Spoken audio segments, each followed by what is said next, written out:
I'm Rob Woodfield with the Orange County Register, and welcome to OC&2 for Friday, November 7th. As part of a financial rescue package, Governor Arnold Schwarzenegger has proposed a 1.5% sales tax increase, which would bring Orange County's rate to 9.25%. According to the governor's plan, the higher sales tax would end in 3 years, but would expand the sales tax to amusement parks, sporting events, repair of appliances, furniture and vehicles, and golf and veterinarian services. After making the announcement, Schwarzenegger called lawmakers into a special session suggesting immediate action to stop the bleeding. Death.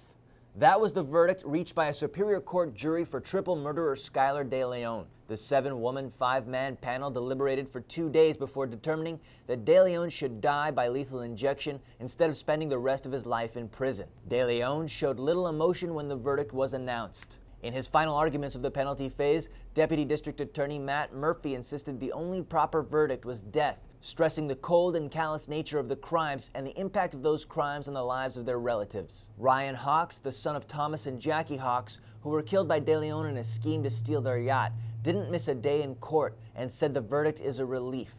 Betty Jarvie, whose son John Peter was killed by Deleon on a Mexican highway in a murder for money scheme, said she's glad Deleon got the death penalty, but it won't bring her son back. Authorities are asking for the public's help to find a group of suspected ATM skimmers who have schemed more than 100 people out of thousands of dollars. The group of 3 men and a woman are suspected of illegally obtaining ATM card numbers by using card skimmer devices at about 10 Bank of America branches in Fullerton and Huntington Beach. Devices slipped into an ATM machine's card slot to capture numbers as customers are using the machine. Authorities think these individuals may also be using video cameras or watching to record PIN numbers and urge ATM users to be vigilant. Anyone with information is asked to call Fullerton Police.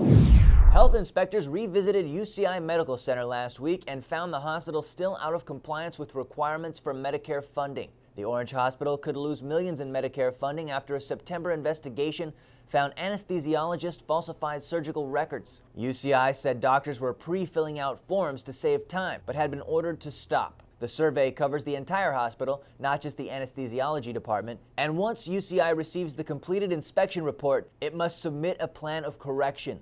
Those fixes must be accepted, and then another inspection will take place. A spokesman for Medicare said the vast majority of hospitals fix their problems and don't lose funding. And you can read more about all of these stories and get your breaking news all day at ocregister.com.